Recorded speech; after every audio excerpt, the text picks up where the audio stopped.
रसीद फड़ा देंगे।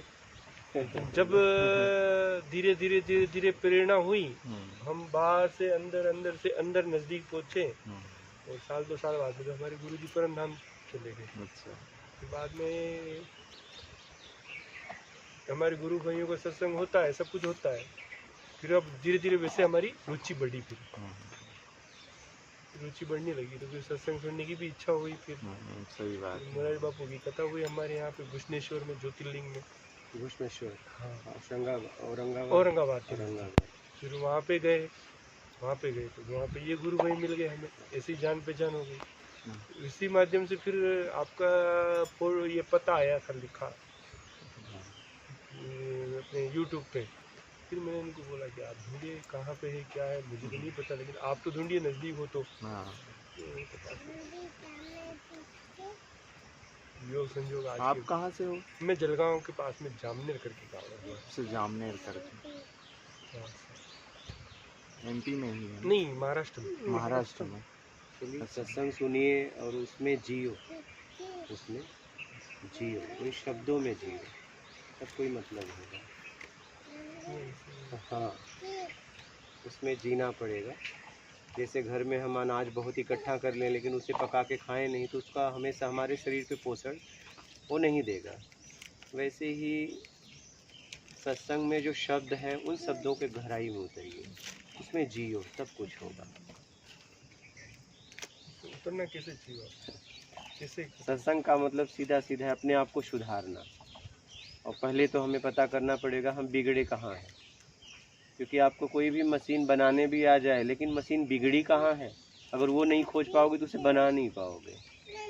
तो देखो कि मैं बिगड़ा कहाँ हूँ, मेरा अशांत भरा जीवन क्यों होता जा रहा है, मैं जो चाहा बचपन से मिलता जा रहा है, तो मुझे तो और शांत होना चाहिए, और भी मेरा जीवन अशांत क्यों हो रहा है, क्योंकि पहले से बहुत ज़्यादा आज मेरे पास है। तो पहले से ज़्यादा हमारे पास शांति होना चाहिए, तो पहले से ज़्यादा अशांति क्यों हो गई? कुछ तो कारण होगा। आज आप 20 साल पहले चले जाएंगे तो कहेंगे पहले मेरा जीवन सुखी था, जो कि पहले की जितनी व्यवस्था आज आपके पास है पहले नहीं थी। तो आज तो और सुखी जीवन होना चाहिए, तो अशांत जीवन क्यों हो गया? इसलिए हो गया कि आपने व्यवस्थाओं को जुटाने के लिए अपने को समय नहीं दे पाए, सिर्फ संचय में लगे रहे, व्यवस्था बढ़ाते रहे, और आप अपनों को समय नहीं दे पाए। आपने वस्तुओं को ज़्यादा प्रधान दे दिया और अपने आप को, परिवार को भी कम दे दिया। सबसे महत्वपूर्ण हमारे जीवन में वस्तुएं रह गई।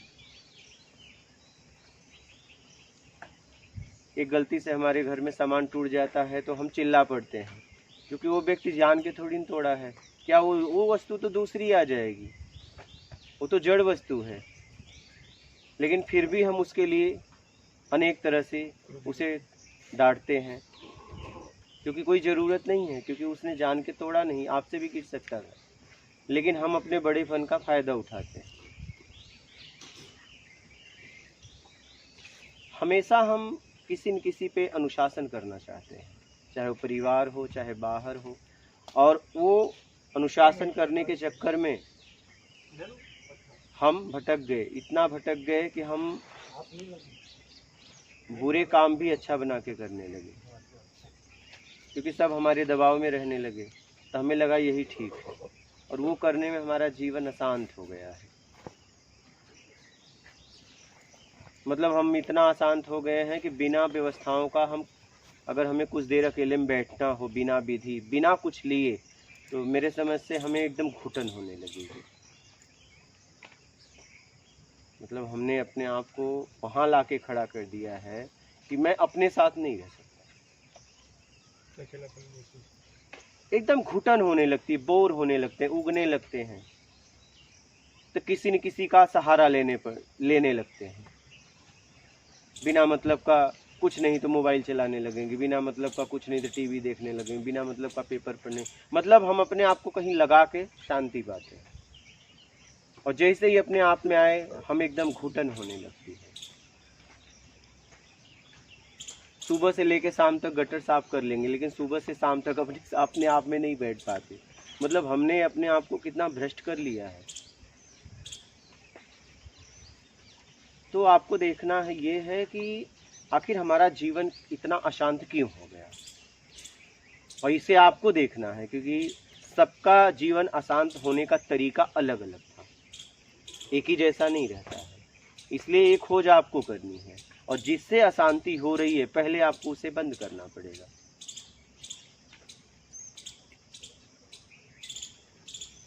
और फिर सत्संग सुन के उन शब्दों में जीना पड़ेगा। सत्संग का मतलब सीधा है कि हमें सुधरना है, हम बिगड़ चुके हैं। पहले तो इसे स्वीकार करना पड़ेगा कि मैं बिगड़ चुका हूँ। बहुत लोग तो स्वीकार नहीं करते, मैं बिगड़ चुका हूँ, सुधरने की भी बात करते हैं। लेकिन आप उनसे कहिए कि क्या आप बिगड़े हो, बोलेंगे नहीं। जब आप बिगड़े नहीं तो सुधरोगे कैसे? यात्रा ही नहीं हो पाएगी, क्योंकि आप पूरी तरह आंतरिक स्वीकार नहीं कर पा रहे हो कि मैं बिगड़ा हुआ हूँ, मैं भटका हुआ हूँ, मैं अशांत भरा जीवन मेरा है। कहेंगे मुझे कुछ भी नहीं चाहिए, लेकिन फिर भी घूम रहे हैं क्या? अभी भी मान की इच्छा छोड़ी नहीं। सत्संग की शुरुआत ही है मान की इच्छा का त्याग करना, वहीं से शुरुआत होता है, और आप यही नहीं कर पा रहे हो। कहीं न कहीं हमें बड़ाई चाहिए, मुझे मेरी बड़ाई करता है, बड़ा अच्छा लगता है, और मुझे मालूम है ये सामने वाला झूठी बड़ाई कर रहा है, मैं इस योग्य हूँ नहीं, तभी तो अच्छा लग रहा है। अगर होते तो अच्छा नहीं लगता, कि तब तो समभाव होता ना। जो आप हो अगर वो आपको बोलेगा तो आपको अच्छा नहीं लगेगा, क्योंकि हो। जैसे आप कुरूप नहीं हो और आपको कोई कुरूप बोले तो हंसी आ जाएगी, क्योंकि आप नहीं हो, और रहोगे तो चिढ़ जाओगे। तो वैसे ही अगर मैं बड़ाई के लायक नहीं हूँ, मेरी कोई बड़ाई करे तो मुझे अच्छा लगता है, ऊपरी भी लगने लगता है, उससे बंधन भी होने लगता है, आसक्ति भी होने लगती है, और इसका लोग लाभ भी ले लेते हैं। चापलूस लोग क्या हमारी बड़ाई करके हमसे लाभ भी ले लेते हैं, और हम इसमें ठगा भी जाते हैं।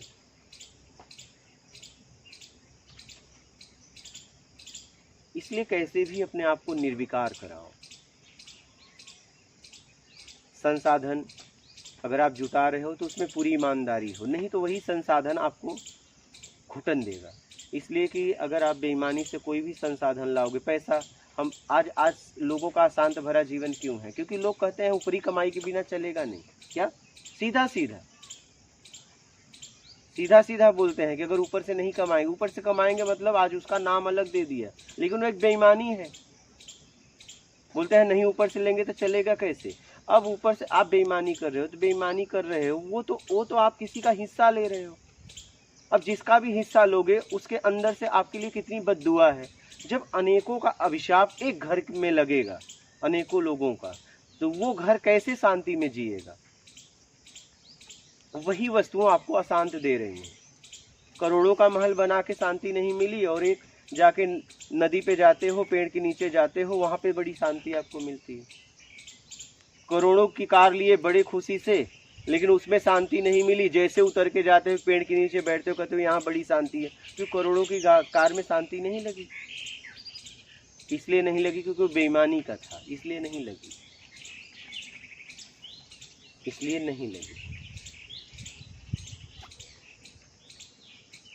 तो पहले तो पूरी तरह ईमानदार हो जाइए। अध्यात्म की शुरुआत ही यहीं से है, ईमानदारी मुक्ति है, बेईमानी बंधन। जीवन में अगर शांति से जीना चाहते हो और अपने आप को समझना चाहते हो, तो पूरी तरह से ईमानदारी जीवन में अपना लो। यही रास्ता है, शुरुआत कर दो, फिर धीरे धीरे अपने आप को समझने लगोगे। ये रास्ता है, सरल है, और यही रास्ता कभी न कभी जीवन में आपको अपनाना ही पड़ेगा। आप चाहे किसी विधि से जाओ, कुछ भी जाओ, सब छोड़ के आपको आखिरी में ईमानदारी पे आना पड़ेगा। तभी यात्रा की शुरुआत होगी, नहीं तो होगी ही नहीं। पता चलेगा कि बहुत शब्द हमने इकट्ठा कर लिया है, जैसे मकड़ी दूसरों को फंसाने के लिए जाल बनाती है, आखिरी में उसी में तड़प के मर जाती है। तो दूसरों को हम मान के लिए, फंसाने के लिए, चाहे पैसे के लिए, चाहे मान के लिए, शब्द इकट्ठा कर लिए, अनेक तरह के श्लोक हमने याद कर लिया, और बाद में पता चला कि जिस लिए श्लोक लिया था वो उपलब्धि नहीं हो पाई, आखिरी में हम मर रहे हैं। क्या समझ रहे हैं? तो शब्दों में जीना पड़ेगा।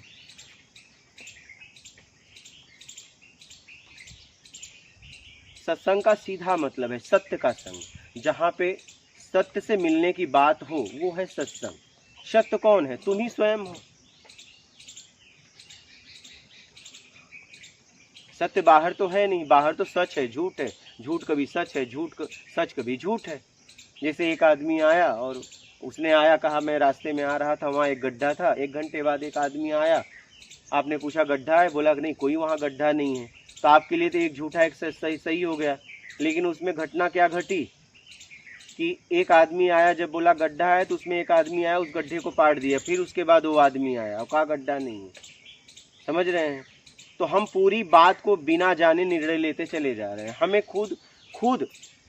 खुद नहीं मालूम सही क्या है, फिर भी हम दूसरे को लेके लड़ाई करते रहते हैं। दूसरे के श्लोक पे उस स्थिति में पहुंचे नहीं, लेकिन उसके लिए हम लड़ते हैं, नहीं ये पक्का सही है। कैसे सही है?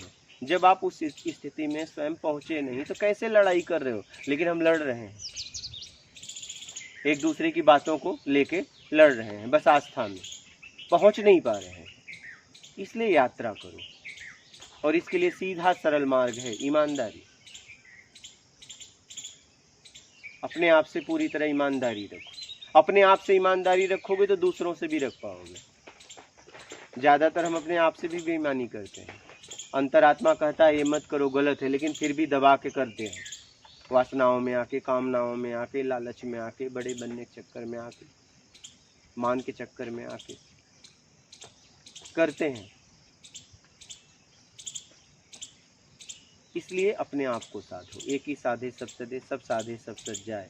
अभी तक आप दूसरों को साध रहे हो, अशांत हो गए हो, अब अपने को साधो। क्या? स्वयं को निर्विकार कराओ। कैसे भी, जैसे विकार धारण किए हो। आप अगर गिरे हो तो मतलब उठने की क्षमता आप में थी और है, कभी न कभी खड़े थे, इसलिए खड़ा होना फिर से चाहते हो। कहने का मतलब आप अगर विकार धारण कर सकते हो तो निकाल सकते हो, ये क्षमता आप में है। नहीं तो धारण भी नहीं कर पाते। तो कैसे भी अपने आप को निर्विकार कराओ। अपने आप में बैठो, अपने आप को जांचो, दृष्टा भाव से देखो कहाँ कहाँ मैं फंसा हूँ, कहाँ कहाँ उलझा हूँ, कैसे मेरा जीवन अच्छा होगा। क्योंकि एक ही ब्रह्म से सब है, तो मैं भी उस परम स्थिति पे पहुँच सकता हूँ। मेरी भी क्षमता है, क्योंकि एक ही से सब है। कोई अगर शिक्षक पढ़ा रहा है तो वो भी कभी किसी का विद्यार्थी था, और अब विद्यार्थी जो पढ़ रहे हैं वो भी कभी शिक्षक बनेंगे।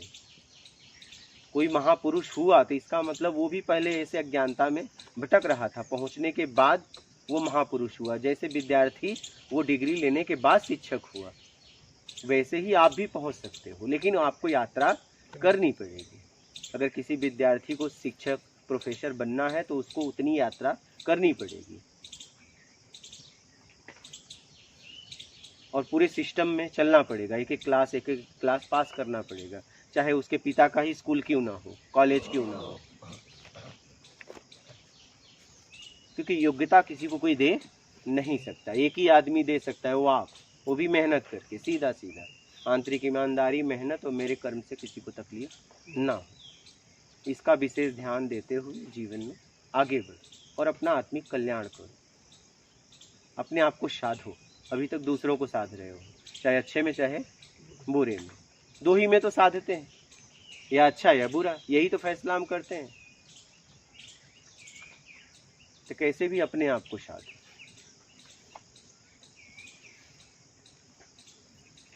सबको साधना बंद करो, क्योंकि आप एक ही, मन एक ही है, दो नहीं। वो एक ही को साधेगा, बाहर साधेगा, बहिर्मुखी साधोगे तो अंतर्मुखी जाके नहीं साध पाएगा, और अंतर्मुखी जाएगा तो बहिर्मुखी छोड़ना पड़ेगा आपको। अंतर्मुखी करना ही ठीक है। अंतर्मुखी में ही आपका कल्याण है, बहिर्मुखी में बस भटकाव है। हम कह रहे हैं किसी के बारे में हमने फैसला दे दिया, ये अच्छे बुरे, क्या मिला आपको? क्या मिला? इससे क्या मिला? अगर आपको लग रहा है ये व्यक्ति बुरा है तो इसकी बुराई निकाल दो ना, ये तब आपकी महानता है। बुराई बता देना कौन सी बड़ी बात है। आप बुराई बता के इसे नीचा दिखा रहे हो, अपने को खड़ा कर रहे हो। बुराई निकालने वाला काम करो ना, बताना छोड़ दो। ज्यादातर यही हो रहा है, हम मन जानत है मन मानत नहीं। सबको सब पता है, तभी तो भटक रहे हैं।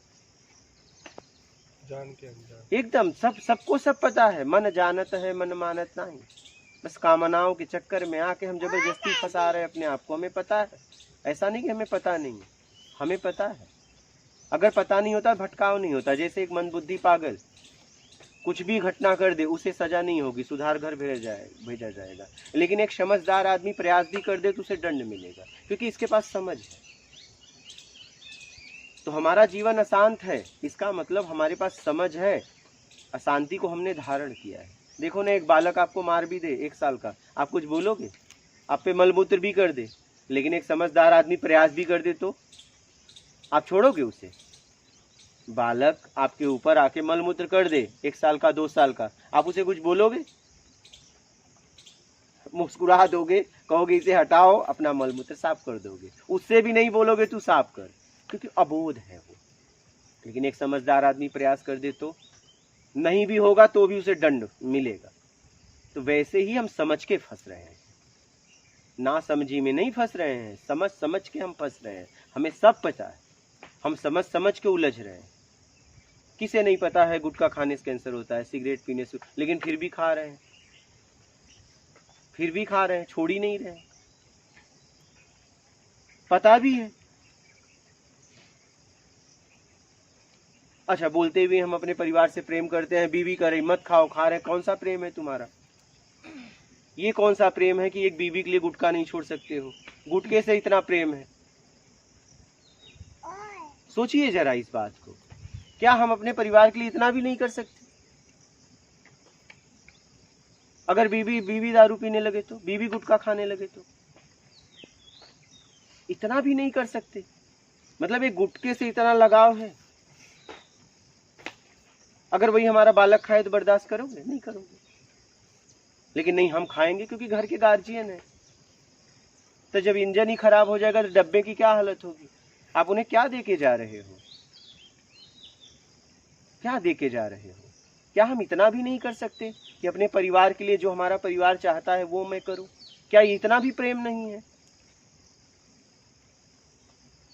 हमें तो आपस में अगर हम रह रहे हैं तो वो करना चाहिए जो एक दूसरे को अच्छा लगे। लेकिन नहीं, तुम मत करो, हम करेंगे। क्यों करोगे? एक दबाव है। मतलब गार्जियन का गलत फायदा उठा रहे हो। फिर मैं कह रहा हूँ वही अगर बीवी दारू पीने लगे बर्दाश्त करोगे? नहीं करोगे। तो आप भी मत करो ना। बड़ा होने का मतलब तब है जब आप सबके भाव को समझते हो। ये आपका बड़प्पन है। सबकी भावनाओं का कद्र करते हो, सबकी भावनाओं का सम्मान करते हो, तब आपकी महानता है, तब आप गार्जियन के लायक हो। और गार्जियन बनने के बाद भी आप वो काम कर रहे हो जो बच्चों से उम्मीद नहीं रख रहे हो, तो आप तो पूरी तरह गलत हो। तो कभी न कभी उनके जीवन में जब विपरीत परिस्थितियां आएंगी तो वो भी खाएंगे, क्योंकि आप कहे हो मैं टेंशन में खाता हूं, तो ये आपने बच्चों के मन में डाल दिया है मैं टेंशन में पीता हूं। तो जब बच्चे कभी विपरीत परिस्थितियों में आएंगे तो कहेंगे गुटखा लो, क्योंकि पिताजी लेते थे टेंशन में। मेरी बात समझ रहे हो? तो क्या देके जा रहे हो? टेंशन में उनके भक्ति देके जाओ ना, कि बेटा टेंशन जब हो तो भक्ति में जाना, सत्संग में जाना, सत्संग का सहारा लेना। तो इसलिए जितनी भी बुरी चीजें हैं त्याग करो पहले, तब आप अपने आप को समझ पाओगे। अपने आप को अहमियत दो, अपने परिवार को अहमियत दो, आसपास जो हमारे लोग हमसे जुड़े हैं उनको अहमियत दो। आपको देख के लोग प्रेरणा लेते हैं। आप वही करो जो आपके लिए उचित हो, आपके परिवार के लिए उचित हो। पूरी तरह अपने आप को सुधारो। जितनी भी गंदी चीजों का सेवन कर रहे हो, आपको लग रहा है कि मेरी आने वाली पीढ़ी ना करे, आप मत करो पहले।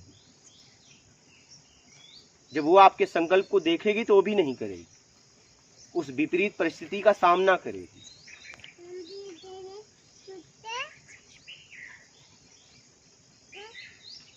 तो अपने अंदर मानवता लाओ,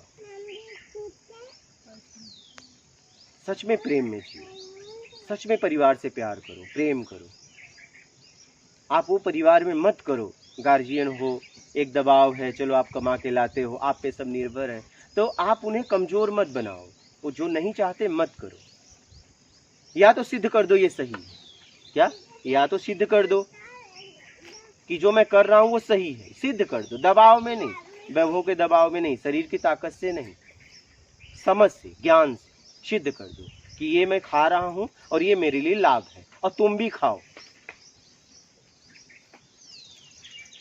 ये ज्ञान, धन और शरीर, ये आपके कर्म से मिला है। देखो ना, सब अलग अलग वैभव वाले हैं, सबकी अलग अलग बुद्धि है, सबके अलग अलग शरीर की ताकत है कि नहीं है? कोई निरोगी है, कोई रोगी है, तो ये हमें कर्म से मिला है। तो ऐसा कर्म करो कि कभी हमारा जन्म हो तो इससे ज्यादा मिले, कम ना मिले। इसलिए धन का, तन का, ज्ञान का सदुपयोग करो, दुरुपयोग मत करो। बहुत लोग हैं, मंद बुद्धि है, पागल है, ये समझ नहीं पाते, अध्यात्म को समझ ही नहीं पाते। दुनिया का सौभाग्यशाली व्यक्ति है जो अध्यात्म को समझता है, और दुनिया का दुर्भाग्यशाली व्यक्ति है जो समझने के बाद भी चलता नहीं।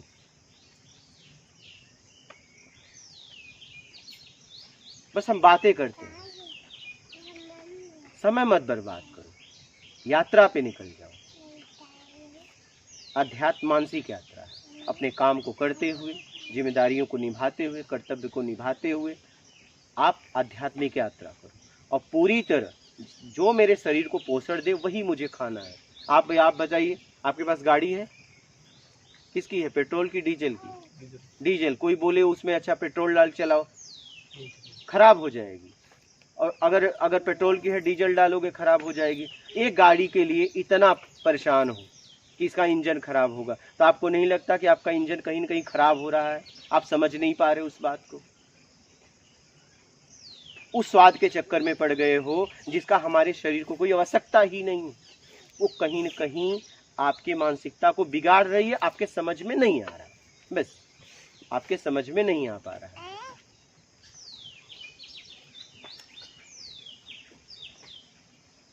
आप कैंसर हॉस्पिटल में चले जाइए, एक एक मरीज है, देखो किसी का ये फाड़ा है, किसी का ये फाड़ा है, कभी भी आप जाके देखिए। और ज्यादातर कारण यही है, गुटखा, तम्बाकू। लेकिन ये समझने के बाद भी लोग नहीं छोड़ रहे। तो पहले तो आध्यात्म में चलना है, तो ये जितने भी गंदी बातों का सेवन, शब्द, दृश्य, गंध, रस, स्पर्श, ठीक है, ये 5 इंद्रियां द्वारा हम सब ग्रहण करते हैं। तो अब आप गंदा पानी पियोगे तो क्या होगा? तब बीमार होगे। तो गंदे शब्द मत बोलो, गंदे मत शब्द सुनो, बुरे दृश्य मत देखो, गंदी चीज मत सूंघो, गंदी चीज मत खाओ, और गंदी चीज स्पर्श मत करो।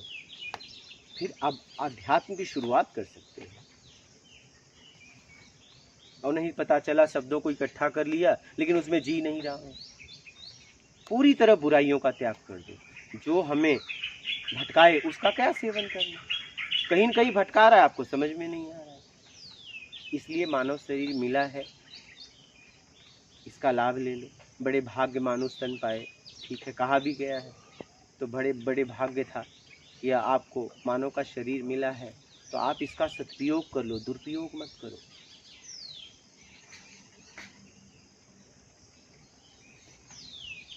बोलो, आप लोगों का कोई प्रश्न है तो बोलो। बोलो बेटा, आप लोगों का कोई प्रश्न है तो बोलो। हमें तो जो बोलना था बोल दिया। सुनो लेकिन अपनाओ। क्या? अपनाओ। सुनो लेकिन अपनाओ। नहीं तो सुन के क्या फायदा? मेरा भी समय बर्बाद हुआ, आपका भी समय बर्बाद हुआ। हाँ, और पूरी तरह करो। क्या? पूरी तरह करो, तुरंत फैसला तुरंत लो। ऐसा नहीं बाद में करूंगा, बाद में कभी आता नहीं, कल कभी आता नहीं, कल आते आते काल आ जाता है, खड़ा हो जाता है, बोलता है अब चल। और उस समय कहोगे नहीं अब मैं सब छोड़ रहा हूँ, बोलेगा नहीं अब चल, अब तू दूसरी योनि में जा, अब तू छोड़ चुका। तो किसके लिए परेशान था? भोग भोजन के लिए। ठीक है, तुम्हें ऐसी योनियाँ मिल जाएंगी जो भोग और भोजन फ्री में करो। क्या? कोई रोक टोक नहीं, चाहे जहाँ रहो, चाहे जहाँ जाओ, भटकते रहो।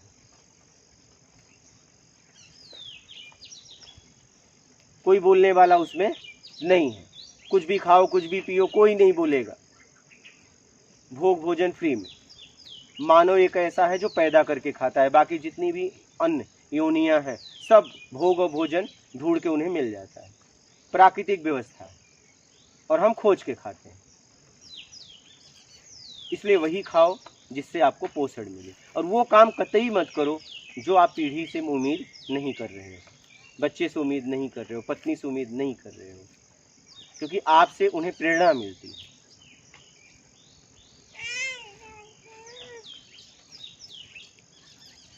बड़ा वो होता है जो दूसरों से उम्मीद करता है और वो देता है, पहले देता है। महान वो होता है जो दूसरों को महान बनाता है। महान व्यक्ति वो नहीं होता जो खुद महान बन के बस घूमता रहता है।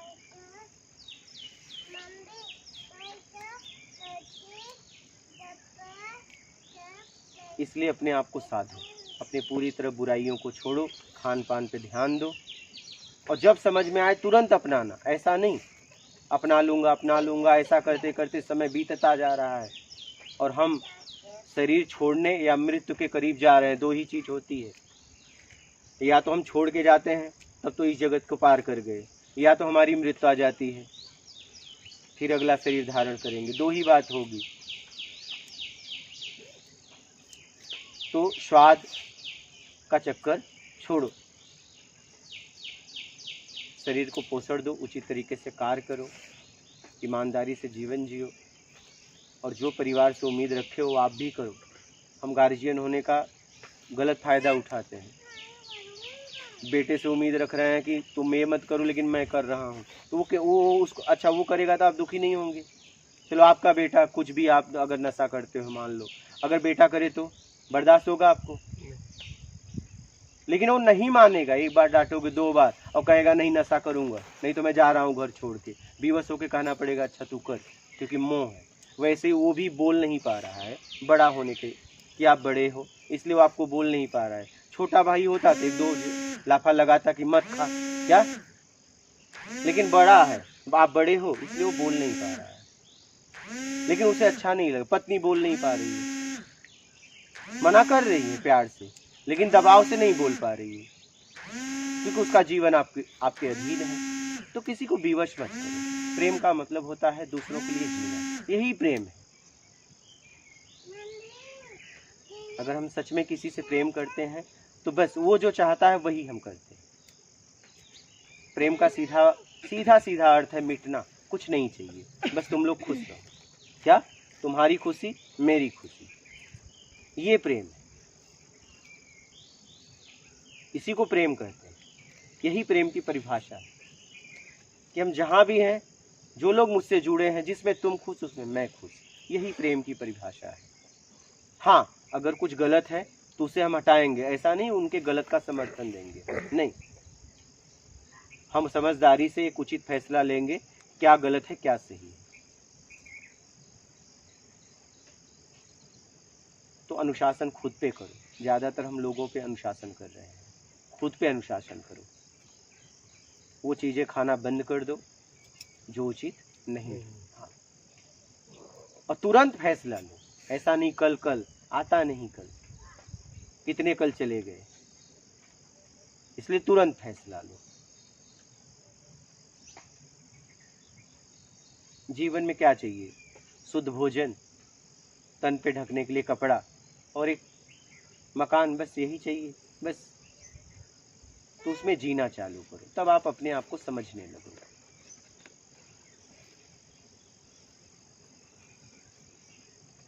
समझ के जीवन में आगे बढ़ो और अपना आत्मिक कल्याण करो। ध्यान के बारे में बात, क्या ध्यान बताओ? जानकारी लेना चाहता हूँ। कहते हैं ध्यान लगाओ, ध्यान लगाए कैसे? ध्यान, ये बारे में जानकारी नहीं है। हाँ, ध्यान करना नहीं है। ध्यान तो अपने आप लग रहा है चाहिए में। तो हमें क्या है, बैठना ज़्यादा ठीक रहता है, ठीक है, बैठ गए तो ध्यान तो घटित हो रहा है, चाहिए में ध्यान जा रहा है, राग में, द्वेष में, चाहे बहिर्मुखी चाहे अचेतन मन में। 5 इंद्रियों द्वारा हम विचार को इकट्ठा करते हैं, शब्द, दृश्य, गंध, रस, स्पर्श, ठीक है। तो हम क्या है, एक आंख बंद कर लिए तो 4 इंद्रिय तो खुली है, ठीक है, आंख बंद कर लिए, तो अब हम अचेतन मन में जल्दी चले जाते हैं। आंख जैसे ही बंद किया, क्योंकि दृश्य दिख नहीं रहा है, अब शब्द नहीं सुनाई दे रहा है, तो इसलिए वो बहिर्मुखी नहीं जा रहा है।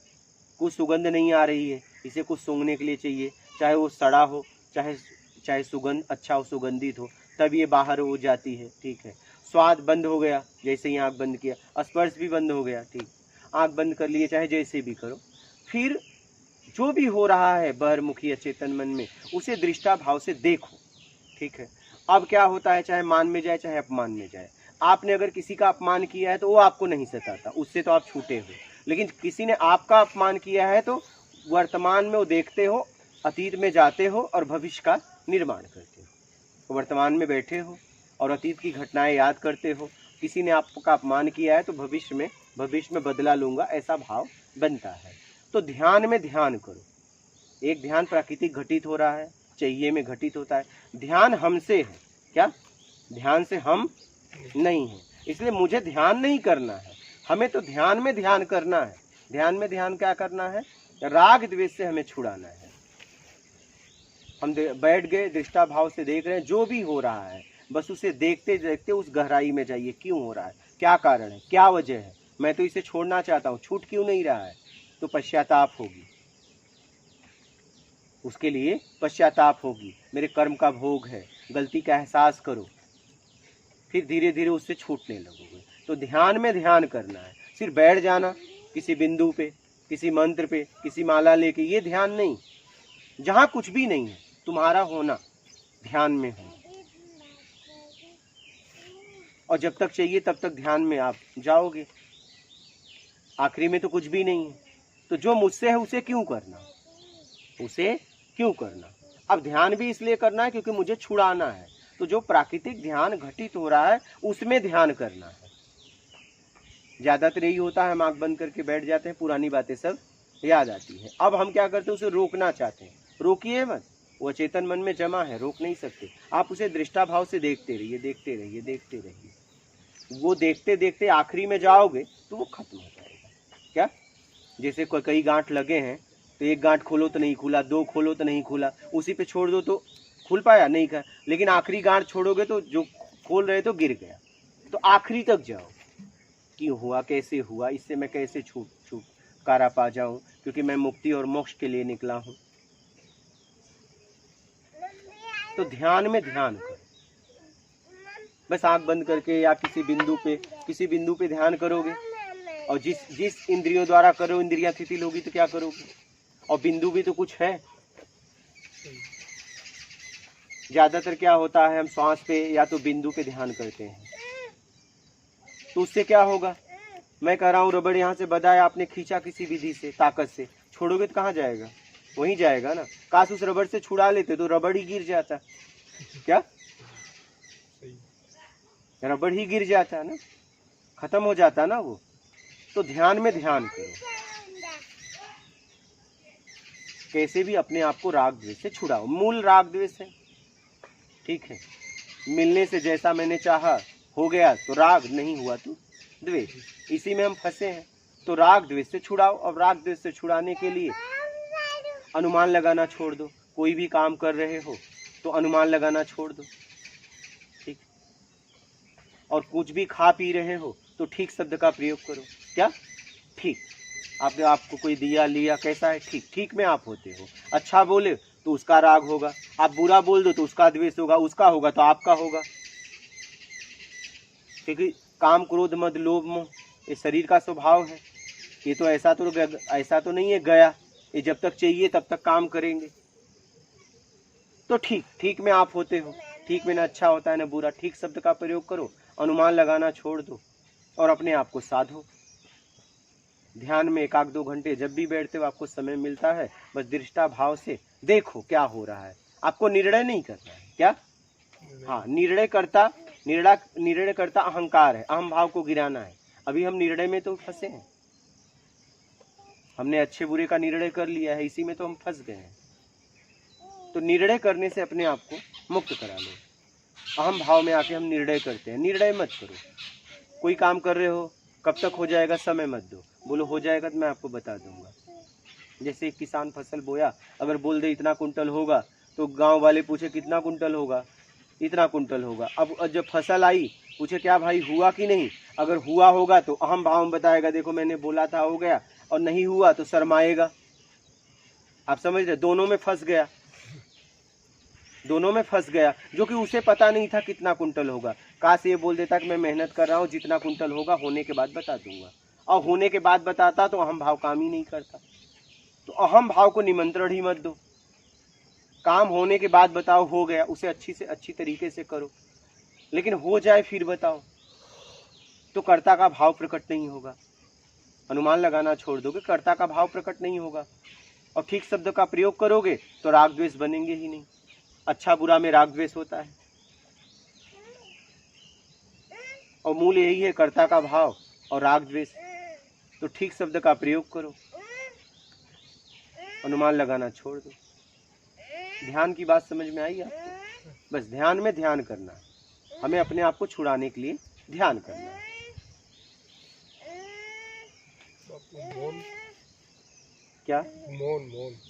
मौन, मौन का मतलब होता है जब कुछ नहीं चाहिए तब मौन हो। पता चला मुंह से बंद हुआ, 4 इंद्रियां तो काम कर रही हैं, अब ये इंद्री सही से काम कर सकती थी लेकिन अब लिख लिख के दे रहे हो, अब स्याही भी खत्म कर रहे हो, कॉपी भी एक और पैसे वाला काम ला दिए और खर्च बढ़ा दिया। हाँ, ये मौन नहीं है। मौन का मतलब होता है कि निष्काम आप हो जाओ, बिना इच्छा अपेक्षा का अगर आप कुछ कर रहे हो तो मौन। आप चुप हो जाना बस मौन नहीं है। निर्विचार। हाँ, निर्विचार तो हो ही नहीं सकते। जितने लोग परम स्थिति को उपलब्ध हुए उनके विचार आए तभी तो अपने लिए तो भोजन मांगे, अपने लिए तो पता पूछा। अगर निर्विचार हो जाते तो भोजन कैसे मांगते? भूख लगी विचार आया, भूख लगी विचार आया, कहाँ भोजन मिलेगा, गए ना। तो विचार आए, निर्विचार नहीं हो सकते। विचारों में राग द्वेष ना हो, विचार स्वाभाविक आ रहे हैं। अगर विचार नहीं आया, आपसे पूछेगा कि मुझे पता बताओ, जब भी निर्विचार हो गए तो आप तो कुछ बोल ही नहीं पाओगे। कैसे बताओगे? पता कैसे बताओगे? कोई सामान रख के भूल जाओगे, निर्विचार हो जाओगे। विचारों में राग द्वेष ना हो। विचारों से परेशानी थोड़ी ना है, हम विचारों में राग द्वेष में चले जाते हैं, उससे परेशानी है। मूल जड़ राग द्वेष की है, मूल वही है, उसी में तो भटके हैं। सारा खेल रागी द्वेष का तो है। आज तक जितना भी हमने किया राग या द्वेष में, किसी भी व्यक्ति के बारे में हमने निर्णय लिया या तो राग में या द्वेष में, या तो हमने उसको बताया अच्छा या तो बुरा। हमने आज तक अपने बारे में फैसला कर ही नहीं पाया।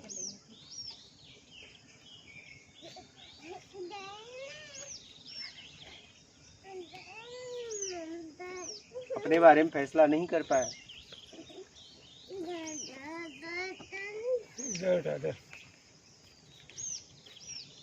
मूल राग द्वेष है। राग द्वेष बनना बंद होगा, और वो तभी होगा जब मान की इच्छा का त्याग करोगे, योग्यता से ज्यादा पाने की इच्छा का त्याग करोगे, बड़ा बनने का त्याग करोगे, छोटा बनने का भी त्याग करोगे। दोनों,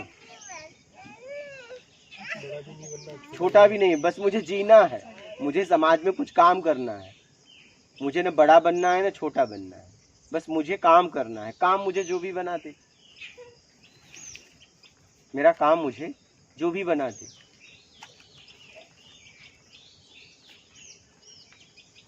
उम्मीद से कैसे भी अपने तरीके से जो हमने उम्मीद बना के रखी है उसका त्याग करना है।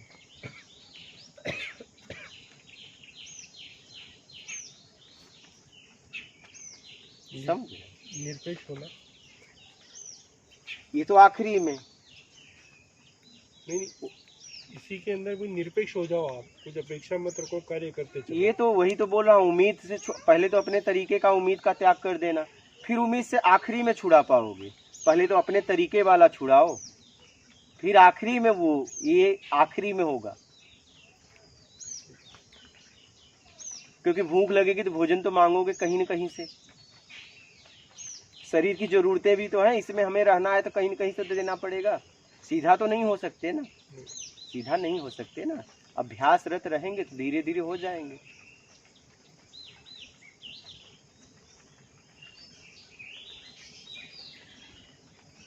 आप लोगों को भी कोई प्रश्न हो बालक तो पूछना। हाँ, संकोच ना करना, निसंकोच। पूछो बेटा, कोई और?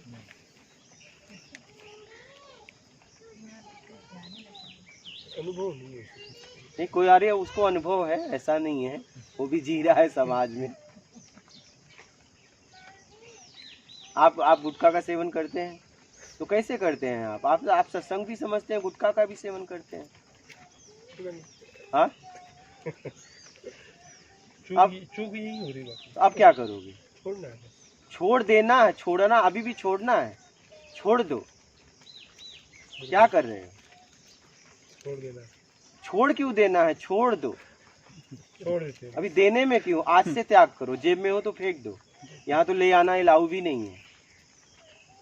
अगर जेब में हो तो उसे फेंक दीजिए। चलो। है जेब में? है। हाँ, तो उसे फेंक के आओ। अभी? हाँ, अरे कल करे सो आज करे। हाँ, तो जो कल करना है अभी करो। एक तरफ मार लेते उधर हैं। फेंकना नहीं नहीं, उधर ही और फेंक- हमेशा के लिए फेंकना। बिल्कुल। हाँ, मैंने सोचा एक तरफ मारते थे, लेकिन अब आप बोल रहे छोड़ देते हैं। उधर फेंक देना, खंबे के दूर, क्योंकि हाँ, खंबे से दूर जाना। चप्पल पहन लो। और छोड़ना तो है, देखिए जीवन में थूकना तो चाटना मत, चाटना हो तो थूकना मत। नहीं, अब थूक ही दिया है। हाँ वही, छोड़ने का हाँ, मतलब हाँ बस खत्म। आज से इसका त्याग कर दो। हाँ, कोई मतलब नहीं है।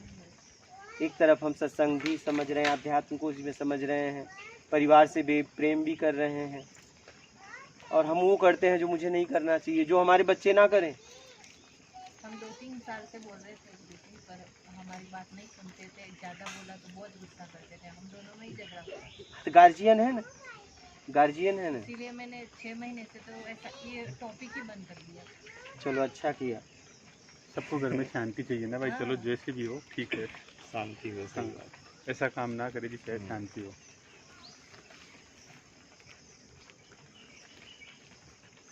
अब आज से पूरी तरह त्याग कर देना। बिल्कुल। हाँ हाँ, मेरा तो यही कहना है, थूको तो चाटो मत, चाटना है तो थूको मत, साइलेंस कर दो। समझ रहे हो? हाँ, जीवन जियो, जीवन मिला है, जीवन जियो।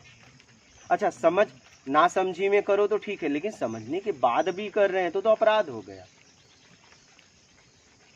अपराध हो गया। अब कितनी भी इस तरफ ध्यान जाए, मत खाना। हाँ, त्यागम परम सुखम, त्याग ही परम सुख है। क्या त्याग करना है? जो भी हमारे जीवन को अशांत कर रहा है, जिस वजह से हमारे परिवार में कलह हो रहा है, जिससे हमारे जीवन में तकलीफ आ रही, उसका त्याग कर देना। कहा गया त्यागम परम सुखम, त्याग ही परम सुख है। समझने के बाद। हाँ, नहीं समझे थे तो बात अलग थी, लेकिन समझने के बाद त्याग करो, और त्याग करो तो फिर मत अपनाओ। क्या? हाँ, नहीं तो अपराध हो जाएगा। हाँ, अच्छा, जीवन में इसकी जरूरत भी नहीं। आप बताओ, गुटखा से कोई लाभ? एक भी लाभ बता दो। एक आदत, एक आदत, और ये भी मालूम है कि ये गंदी आदत है। अगर अच्छी होती तब तो बात अलग थी, लेकिन अपने को मालूम है, क्योंकि वही हमारा बेटा खाए तो हम बर्दाश्त नहीं करेंगे, हमारी पत्नी खाए तो हम बर्दाश्त नहीं करेंगे, हमारी बेटी खाए तो बर्दाश्त नहीं करेंगे।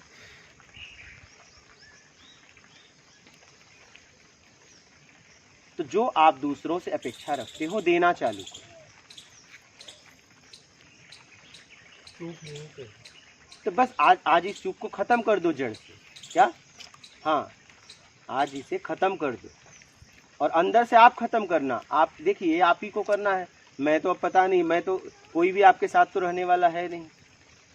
ये आप ही को खत्म करना, और ये आंतरिक खत्म करना है, बाहरी नहीं, आंतरिक। क्योंकि आंतरिक खत्म करोगे तभी लाभ हो। अभी तो आपने इंद्रियों द्वारा फैसला लिया, समझ से, अपनी स्तर से। अब इस पे बने रहना। क्या? इस पे बने रहना, और इसकी जरूरत भी नहीं है। एक बार कोई कहे पानी छोड़ दो, भोजन छोड़ दो, तो बोल सकते हो मैं इसके बिना कैसे रहूंगा, लेकिन इसकी तो कोई जीवन में आवश्यकता नहीं है, मेरे समझ से नहीं है।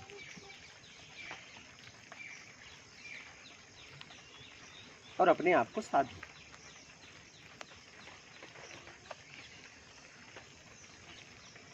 और बोलिए, और कोई प्रश्न है तो पूछो। गुटखा आपने छोड़ा, खुश हो लोग हैं। इतना खुशी आप उन्हें वस्तुओं से नहीं दे सकते, लेकिन हम समझ नहीं पाते।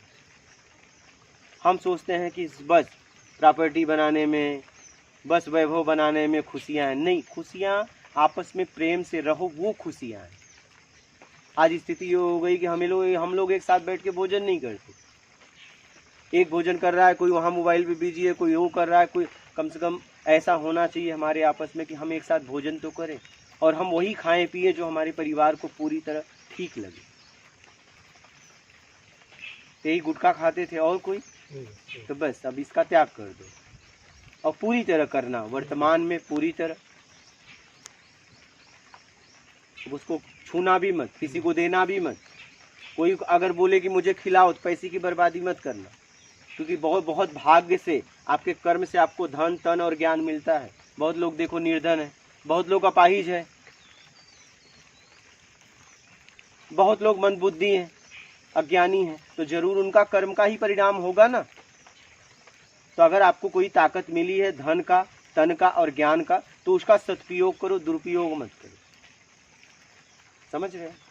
हाँ, ये सब आपके कर्म से मिला है।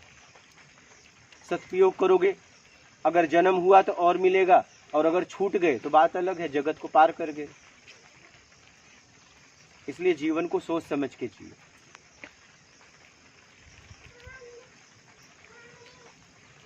और बोलिए। और भी कुछ बस हम तो रह ही रहे हैं और लगातार जी यहाँ रहे तो हैं सुबह से लेके यही चलता रहता है। आपके माध्यम से हमें भी कुछ मिले और बनाना है सादत के ऊपर कुछ। बोलो, आपके कोई प्रश्न उठे हो इतने सत्संग में? तो हाँ, नहीं प्रश्न नहीं है कुछ, अगर ऐसा आपका कुछ भी हो तो आपका बोल सकते हो। ठीक है, बनाएंगे थोड़ा इधर कर ताकि एक मार्गदर्शन। बोलिए, हाँ, आपसे शुरुआत करते हैं। कहीं से भी करो।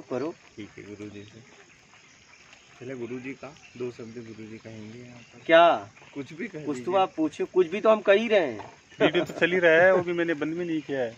हाँ बोलिए, कुछ प्रश्न है तो बोलिए। अभी इसका त्याग आप पूरी तरह करना। बिल्कुल हाँ ठीक है। 100%। हाँ, गुरुजी मैं थोड़ा सा आपसे ज्यादा वो खुश है। मैं बोलना चाह रहा सोचो, बिना कुछ दिए आपने उनको कितना कुछ दे दिया, और आपका बालक कौन है? वो। हाँ, तो वो कितना खुश है, उससे पूछना, वो बताएगा। हो सकता है शब्दों में व्यक्त ना कर सके। और ये लड़की है। ये भी खुश है, पापा ने आज गुटखा छोड़ दिया। तुम्हें कैसा लगा? तब बताइए। तो बहुत कुछ हम दे सकते हैं बिना कुछ दिए। मतलब आपको कितना वो प्रेम करते हैं। गुटखा आपने छोड़ा, शरीर आपका खराब हो रहा था, खुशी वो हुई, क्योंकि आपसे जुड़े हैं ना। हम एक दूसरे से जुड़े हुए हैं। यहाँ पे हम लोग एक दूसरे से जुड़े हुए हैं, तो हमें वही करना चाहिए जो आने वाली पीढ़ी वो करके उसकी उन्नति हो, पतन ना हो। हमें वही काम करना चाहिए, क्योंकि आने वाली पीढ़ी हमसे ही सीखेगी ना, किससे सीखेगी? और हमने जो हमारे पूर्वज थे उनसे सीखे। एक दूसरे से हम सीख ही तो रहे हैं। सीखना जीवन है, सीखना और सिखाना।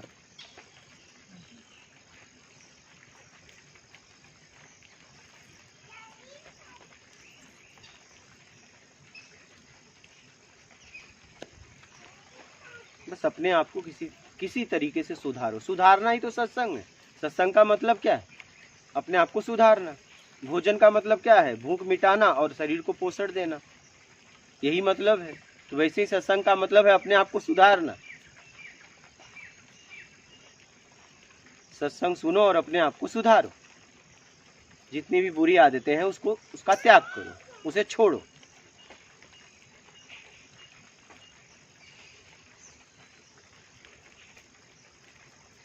बोलो सुनो।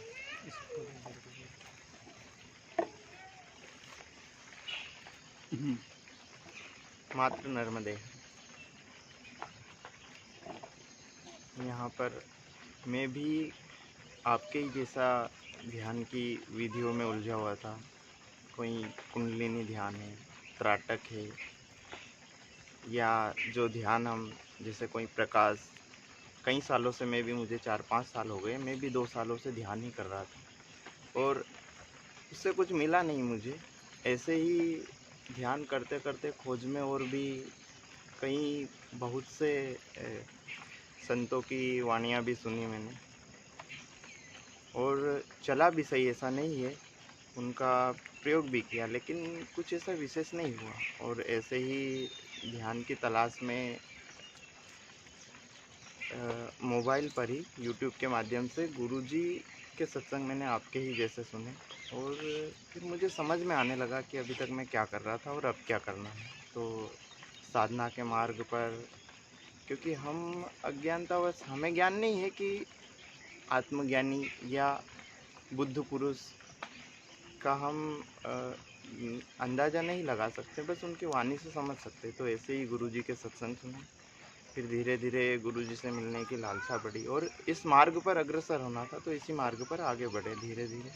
और बस ऐसे ही गुरुजी से भेंट हो गई और आज यहीं पर आध्यात्मिक प्रत्यक्ष ज्ञान कुटिया में गुरुजी के सानिध्य में साधना कर रहे हैं। और गुरुजी की तरफ से निःशुल्क भोजन है और रहने की व्यवस्था है, जो एक साधक के लिए उचित है वो। तो कोई भी अगर आना चाहे तो यहाँ निसंकोच आ सकता है। ये व्यवस्था है गुरुजी की तरफ से निःशुल्क, और गुरुजी भी सेवा में लगातार रहते हैं एक साधक के लिए उचित व्यवस्था के लिए और मार्गदर्शन। एक तो यहाँ की जो ऊर्जा है, ये जो क्षेत्र है, ये अपने आप में है। यहाँ पर आने से आपको महसूस होगा जब भी आप यहाँ पर बैठेंगे। और दूसरा एक उचित मार्गदर्शन जो गुरुजी से हमें मिलता है। तो जब भी ऐसा लगे आपको कि नहीं मुझे आध्यात्मिक मार्ग में आगे बढ़ना है, तो निसंकोच आप आइए। मात्र नर्मदे। यहाँ क्या है, किसी भी साधक को हमने देखा 12 साल के ऊपर हो गए भ्रमण, अब तो ऊपर हो गए, तो हमने देखा कि साधक लोगों को भोजन रहने की परेशानी होती थी। और फिर क्या है, 1-2 दिन वो रहते थे, बाद में उनके साथ दुर्व्यवहार करना चालू। क्योंकि ज़्यादातर हमने यही देखा, गरीबी और पैसे वाले, क्या अमीर गया तो डायरेक्ट मिलते हैं, गरीब गया तो दूर बैठा हो, यही ज़्यादातर चल रहा है। अमीर साधक है तो उसे एक बढ़िया जो है एसी वाला कमरा दे देंगे, गरीब साधक है तो हाल में कहीं सोया है।